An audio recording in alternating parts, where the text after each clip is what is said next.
بسم اللہ الرحمن الرحیم۔ السلام علیکم۔ ایک دفعہ کا ذکر ہے، ایک شخص اندھیری رات میں فجر کی نماز پڑھنے کے لیے گھر سے نکلا۔ اندھیرے کی وجہ سے اسے ٹھوکر لگ گئی اور وہ منہ کے بل کیچڑ میں گر گیا۔ کیچڑ سے اٹھ کر وہ گھر واپس آیا اور لباس تبدیل کر کے دوبارہ مسجد کی طرف چل پڑا۔ ابھی چند قدم ہی چلا تھا کہ دوبارہ سے اسے ٹھوکر لگی اور وہ دوبارہ کیچڑ میں گر گیا۔ کیچڑ سے اٹھ کر وہ پھر دوبارہ اپنے گھر گیا، لباس بدلا اور مسجد جانے کے لیے دوبارہ گھر سے نکلا۔ جیسے ہی وہ اپنے گھر سے باہر نکلا تو اس کے دروازے پر اسے ایک شخص ملا جو اپنے ہاتھ میں روشن چراغ تھامے ہوئے تھا۔ چراغ والا شخص چپ چاپ نمازی کے آگے مسجد کی طرف چل دیا۔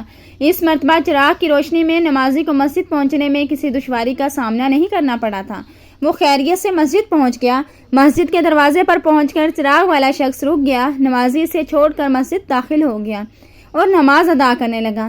نماز سے فارغ ہو کر وہ مسجد کے باہر آیا تو وہ چراغ والا شخص اس کے ساتھ انتظار کر رہا تھا اس کا، تاکہ اس نمازی کو چراغ کی روشنی میں گھر چھوڑ آئے۔ جب نمازی گھر پہنچ گیا تو نمازی نے اجنبی شخص سے پوچھا، آپ کون ہیں؟ اجنبی شخص بولا، سچ بتاؤں تو میں ابلیس ہوں۔ نمازی انسان کی تو حیرت کی انتہا نہ رہی۔ اس اجنبی کی یہ بات سن کر نمازی سوچنے لگا، ابلیس شیطان کیسے مجھے مسجد تک چھوڑ سکتا ہے؟ اس کا کام تو لوگوں کو بہکانا ہے۔ تو اس شخص نے بڑی ہی حیرت کے ساتھ ابلیس سے پوچھا، تجھے تو میری نماز رہ جانے پہ خوش ہونا چاہیے تھا، مگر تم چراغ کی روشنی میں مجھے مسجد تک چھوڑنے آئے۔ ابلیس نے جواب دیا، جب تمہیں پہلی ٹھوکر لگی اور تم لباس تبدیل کر کے مسجد کی طرف لوٹے تو اللہ تعالیٰ نے تیرے سارے گناہ معاف فرما دیے۔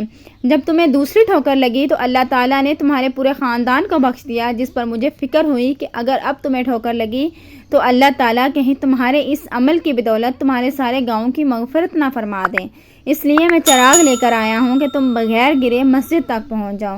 اس شخص نے جیسے ہی یہ بات سنی تو اس نے اللہ تعالیٰ کی بارگاہ میں اپنا سر جھکا کر اللہ تعالیٰ کا شکر ادا کیا۔ تو پیارے بہن بھائیوں، یہ تھی ہمارے رب کی شان، سبحان اللہ۔